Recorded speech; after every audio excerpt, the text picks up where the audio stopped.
바로크 시대를 대표하는 작곡가 요한 세바스티안 바흐. 서양 음악의 기초라 할 수 있는 특징적인 양식이 시작된 바로크 시대. 그 중심에는 바흐가 있다. 바흐가 다져놓은 음악적 토대 위에 후대의 많은 작곡가들은 새로운 음악의 꽃을 피워냈다. 음악의 아버지로 불린 바흐, 악성 베토벤, 신뢰악의 거장 브람스, 독일의 산비라 부르는 바흐, 베토벤, 브람스.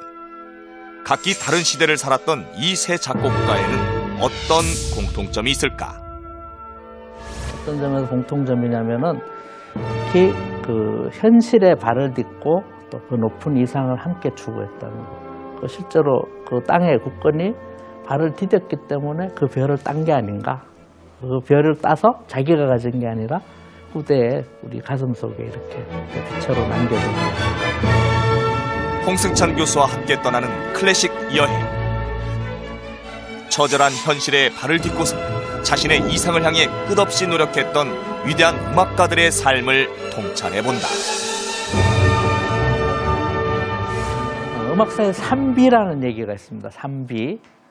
비로 이름이 시작하는 세 사람의 작곡가다. 그래서 한스 폰 빌로라는 전업지휘자, 음악사에 나타난 최초의 전업지휘자입니다. 전에는 지휘자는 작곡가가 자기 작품을 연주할 때 무대에 서거나 연주자 중에 한 사람이 리드를 하거나 뭐 이런 경우가 많았는데 지휘로 처음으로 이제 밥 먹고 산 사람이다. 이렇게 말씀드릴 수 있을 것 같습니다. 그 사람이 이제 브람스를 굉장히 옹호하고 또 존경했는데 브람스를 아마 이렇게 부각시키기 위해서 만든 말일 것 같습니다. 독일 음악사를 통틀어서 세 사람의 위대한 작곡가가 있었는데 그 사람들이 다 이름이 공교롭게도 B로 시작한다. 누구냐? 바하, 베토벤, 브람스. 이렇게 세 사람이 독일의 음악사를 가장 빛낸 음악가다. 이렇게 얘기를 하고 있습니다. 그래서 뭐 요즘 시대는 또 영국 사람들이 우스갯소리, 뭐 지금 봐서는 우스갯소리 같지도 않습니다. 삼비, 브람스는 좀 그렇다. 바하, 베토벤까지는 인정할 수 있다. 그래서 무슨 말 하냐면요. 바하, 베토벤, 비틀즈. 예, 이렇게 얘기하기도 합니다. 근데 그럼 이 세 사람의 작곡가가 위대한 작품, 또 음악사에 위대한 업적을 남겼다는 것만이 공통점인가? 저는 그렇게 생각하지 않거든요. 어떤 점에서 공통점이냐면은 특히 그 현실의 발을 딛고 또 그 높은 이상을 함께 추구했다. 자, 그랬던 이유가 또 뭘까? 거의 한 세 가지 공통점을 찾을 수 있습니다. 세 사람 다 아버지가 음악가였다는 거가 있고요. 근데 그 어려서 부모를 잃습니다. 그래서 뭐죠? 일찍 독립해서 세상 풍파에 던져졌다는 거. 그랬기 때문인지 평생을 한 사람의 생활인으로서 누구보다 치열한 삶을 살았는데 여기 이제 괄호 열고 그거야 뭐 치열한 삶은 누구나 살죠. 여러분도 마찬가지겠지만 그런데 지금 우리가 다 이렇게 경탄에 맞지 않는 위대한 업적, 특히 그 삶이나 생활과 더 이렇게 멀리 있는 위대한 업적, 예술적인 이상까지 다 성취했다는 공통점이 있습니다. 그런 점에서 세 사람의 그 인생을 한번 이렇게 쭉 통시적으로 살펴볼 필요가 있다 생각이 됩니다.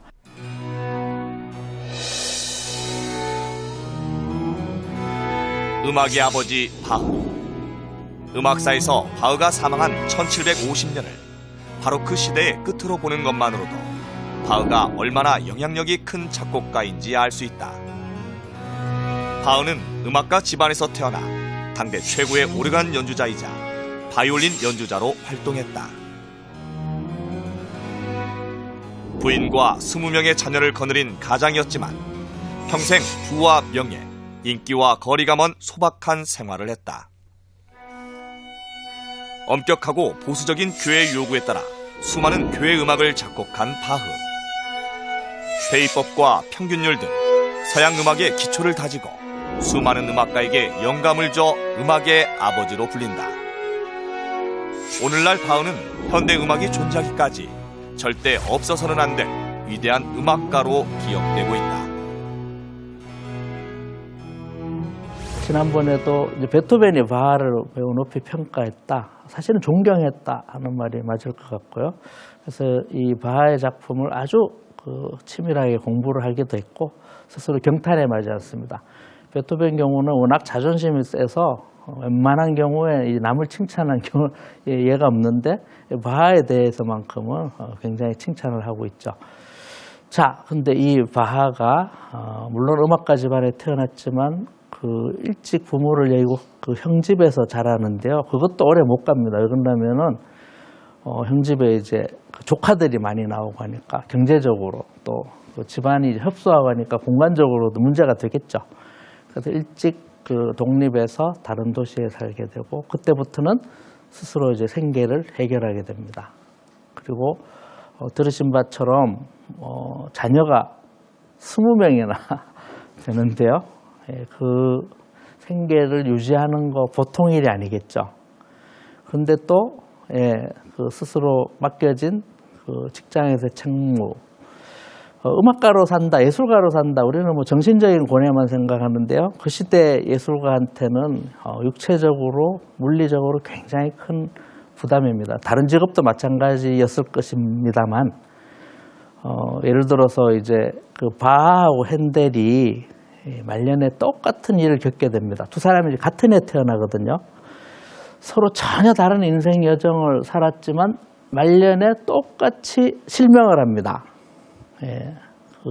병명을 추정할 때는 녹내장이나 백내장 아닌가 싶기도 한데요. 또 같은 안과 의사한테 수술을 받았는데 그 이후로 실명을 합니다. 참 우연이다 싶을지 모르겠지만 제가 생각할 때는 필연이다 이렇게 생각이 됩니다.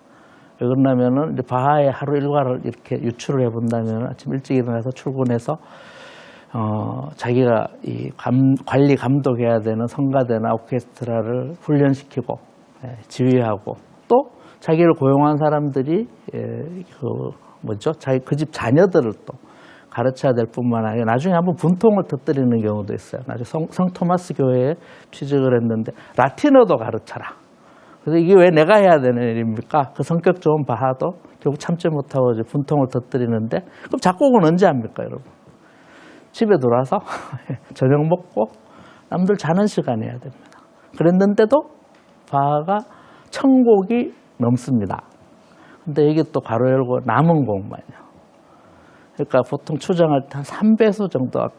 지난번에 영화 얘기하시면서 마태순환곡이 정육점에 고기 사러 갔는데 그 악보를 둘둘 싼 게 마태순환곡 악보였다. 말하자면은 그렇게 바하의 작품이 그 시대에는 한번 쓰면은 그만 소모품이었습니다. 그러니까 출판을 해서 남겨야 된다 이런 생각은 거의 안 하던 시대이기 때문에 3배수 정도 추정을 한다. 3000곡이 넘는다. 근데 마태순환곡은 3시간 반. 근데 그걸 밥 먹고 남들 자는 시간에 보죠. 근데 이런 조명이 아니고 촛불 아래서 흔들리는 촛불 안에서 밤을 꼴딱 샜다. 당연한 결과겠죠. 눈이 성할 리가 없겠죠.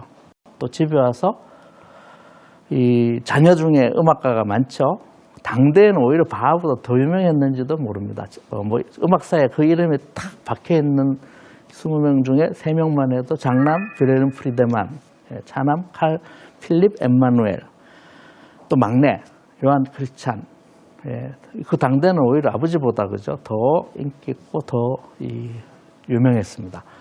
이런 음악가 그냥 툭 나오는 게 아니고 학교 시스템이 있어서 학교 보내면 학교에서 가르쳐 주는 게 아니라 바하가 다 가르쳤다는 얘기입니다. 이런 물리적으로 거의 불가능하다시피 한 인생을 평생 살면서 날마다 공부하고 공부를 또 학교에서 하느냐 그게 아니라 평생 공부했습니다. 형집에서도 생에 숨겨놓은 악보 몰래 끄집어내서 밤에 이렇게 베껴 쓰면서 공부를 했고 평생을 누가 어떤 악보를 출판했다 나왔다 하면 거기까지 쫓아가서 받아다가 또 베껴 써서 베끼면서 공부를 했습니다. 그러니까요 이게 보통 일이 아닌데 평생을 이렇게 살면서 누구 원망한 적도 없고 스스로 비하한 적도 없고 그렇게 살았습니다. 근데 이렇게 살던 인생의 마지막에 어떻게 보면 누구를 위해서도 아니고 먼저 돈을 받아서도 아닌 아주 위대한 그 음악사의 거의 마지막 작품이다 하는 게 푸가의 기법이라는 작품을 씁니다. 어떻게 보면 이거는 제자들, 아들, 또 후대를 위해서 바하가 쓴 건데 15번째 푸가 239마디에 툭 끊어집니다. 조금만 더 쓰면 끝낼 수 있는데 그때 바로 실명을 하는 겁니다. 우리가 생각할 때 실명을 해도 쓰던 곡인데 마무리하면 좋지 않겠느냐? 근데 바하의 사고는 어떠냐? 여기까지 허락됐구나. 여기까지가 내일이구나. 그거는 자기가 아니라 하늘에 주신 소명이 여기서 끝나는구나 생각하는 순간 딱 절필하고 이후 어떻게 보면 뭐죠? 죽음을 기다리는 거죠. 뭐 물론 아무 일도 안 하고 기다리는 건 아니지만 이게 내 운명이다 생각을 합니다. 바흐의 최후 걸작이라 불리는 푸가의 기법. 푸가의 기법은 한 가지 주제에 대해서 여러 성부가 번갈아 가면서 대답하는 형식을 말하는데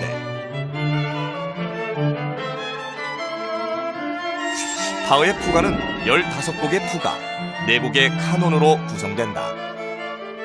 푸가로 대표되는 작곡 기법인 대위법 기술. 독립적인 멜로디들이 어우러져 아름다운 화음을 만들어내는데 바흐의 정교한 구성력과 풍부한 음악성을 보여준다. 생애 말년 푸가의 기법을 작곡하는 데 온 힘을 쏟았던 바흐. 하지만 실명으로 인해 푸가의 기법은 미완성의 대작으로 남았다. 실제로 푸가의 기법이